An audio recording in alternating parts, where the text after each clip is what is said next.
केवल राम जी के देहांत को 4 दिन ही हुए थे। 12 दिन का शोक चल रहा था।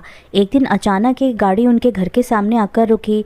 उसमें से एक आदमी निकला और शोक में बैठे लोगों के बीच में जाकर बोला, केवल राम जी के वारिस कौन कौन हैं? बैठक में कुल 2000 लोग बैठे थे। वे सभी अचानक इस तरह का प्रश्न करने वाले शख्स का मुंह ताकने लगे। वहाँ पर केवल राम जी के बेटे भी बैठे हुए थे। फिर केवल राम जी के तीनों बेटों ने हाथ ऊपर करते हुए कहा, हम उनके बेटे हैं, कहिए आपको हमसे क्या काम था?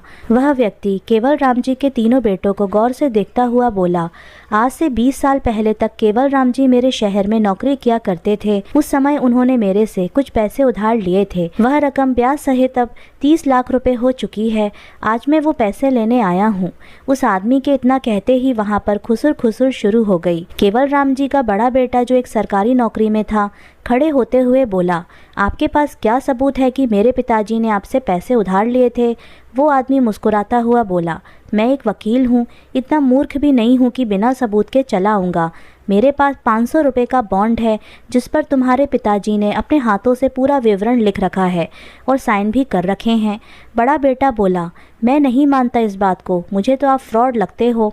20 सालों तक चुप बैठे रहना, फिर पिताजी के निधन के तुरंत बाद आपका अचानक से यहाँ आ जाना, ये सब क्या है? अगर मेरे पिताजी ने पैसे लिए भी होंगे तब भी वो करार उनके साथ ही ख़त्म हो गया। मैं ये पैसे देने से साफ साफ इनकार करता हूँ। केवल राम जी का दूसरा बेटा जो ठेकेदार था, वो बिल्डिंग बनाने का काम किया करता था। वो भी खड़ा होकर बोला, वकील साहब, आप जिन पैरों से चलकर आए हैं उन्हीं पैरों से वापस चले जाइए। अगर आपको पैसे चाहिए थे तो पिता के जीवित होते ही आते। हमारे पिताजी ने कभी हमें ये नहीं बताया कि उन पर कोई कर्जा है। वकील बोला, पहले इसलिए नहीं आया क्योंकि वसूलने का करार आज के दिन का था। रही बात वापस जाने की, तो मैं आपको बता दूं कि मैं यहाँ लड़ाई करने नहीं आया हूँ। यहाँ से चुपचाप चला जाऊँगा। अगर आप अपने पिता का कर्जा देने से इनकार करते हो तो मैं कोर्ट का दरवाज़ा खटखटाऊँगा। लेकिन मेरे केवल राम जी के साथ दोस्ताना संबंध थे। मैं नहीं चाहता कि उनकी मृत्यु के बाद उनकी इज्जत उछाली जाए, इसलिए मैं आप लोगों को कुछ रियायत दे दूंगा, मगर तुम लोग कर्जा देने के लिए हाँ करते हो तो ही। तीनों बेटे चुपचाप रहे, किसी ने भी कर्जा चुकाने की हिम्मत नहीं दिखाई। वकील फिर बोला, यहाँ पर तुम्हारे समाज के लोग बैठे हैं, रिश्तेदार भी बैठे हैं, क्या तुम लोगों को अपने पिता की इज्जत प्यारी नहीं है?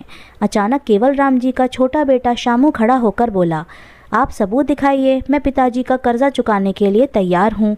उसके इतना कहते ही उसकी पत्नी गंगा, जो अन्य औरतों के साथ दरवाजे पर खड़ी होकर पूरी बातें सुन रही थी और समझ रही थी, जल्दी से बाहर आई। फिर अपने पति का हाथ पकड़कर अंदर ले गई और बोली, ये आप क्या कर रहे हो जी? कहाँ से चुकाओगे 30 लाख रुपए? हमारे पास तो अभी 5000 भी नहीं है। आपके भाई पूरी तरह से संपन्न होकर भी चुपचाप बैठे हैं, फिर आप क्यों अपने ऊपर अपने पिताजी का कर्जा चुकाने का इतना बड़ा बोझ ले रहे हो? शामू के पास बस एक ज़मीन ही थी। वो बस छोटा मोटा काम करके अपने घर का गुजारा कर लिया करता था। उसी में पति पत्नी किसी तरह से अपनी ज़िंदगी गुजार रहे थे। शामू के दोनों बड़े भाई अच्छे सुखी संपन्न थे और ऐशो आराम से अपनी ज़िंदगी जी रहे थे। एक भाई की सरकारी नौकरी और दूसरे भाई का भी अच्छा खासा कारोबार था। पिताजी ने अपने जीते जी दोनों को खड़ा कर दिया था और छोटे भाई शामू की जिम्मेदारी दोनों बड़े भाइयों को सौंपी थी। क्योंकि पिताजी की तबीयत खराब रहने लगी थी, लेकिन दोनों भाइयों ने कभी अपनी जिम्मेदारी नहीं समझी और अपनी ज़िंदगी में मस्त हो गए। ना ही शामू को कोई कारोबार कराया और ना ही उसकी कभी मदद की। शामू ने भी अपने भाइयों से कभी कोई शिकायत नहीं की।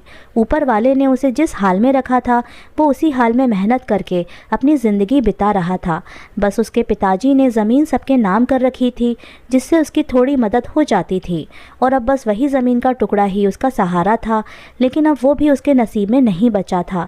आज वो भी जाने वाला था। शामू ने अपनी पत्नी से कहा कि मैं अपनी ज़मीन बेच दूंगा, मगर पापा का नाम खराब नहीं होने दूंगा। गंगा आंखों में आंसू भरकर बोली, आपकी इसी आदत के कारण हम लोग गरीब हैं। भगवान के लिए ऐसा मत करिए। अगर ज़मीन बिक गई तो हम खाएंगे क्या? उसी के सहारे तो हमारे दिन कट रहे हैं।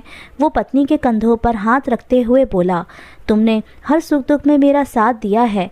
आज पिताजी की इज्जत का सवाल है। क्या तुम ये चाहोगी कि जीवन भर पूरे गांव के सामने मैं सर झुकाकर चलूं? तुम हमेशा मुझे सच्चा मर्द कहते आई हो, फिर आज तुम्हें क्या हो गया? क्यों मुझे नामर्द बनाने पर तुली हुई हो? अचानक गंगा को होश आ गया और उसके तेवर बदल गए। गर्व के साथ बोली, मुझे माफ़ कर दीजिए, आप पहले जाइए और परिवार की इज्जत बचाइए। रही बात पेट भरने की, तो उसके लिए मुझे आपके बाजुओं पर पूरा भरोसा है। आप हमें भूखे नहीं सोने दोगे। फिर शामू डबल जोश में वापस बैठक में आ गया। लोग अब भी धीमी आवाज़ में खुसुर फुसुर कर रहे थे।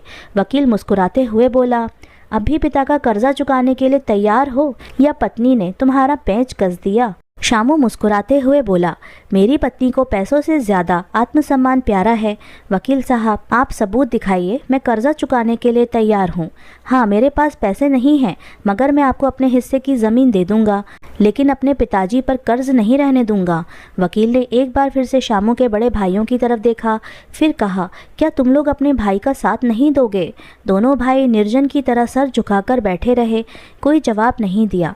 वकील बोला, आज से 30 साल पहले मैंने और केवल राम जी ने मिलकर कुछ शेयर खरीदे थे। उस समय उनकी कीमत 15,000 रुपये थी।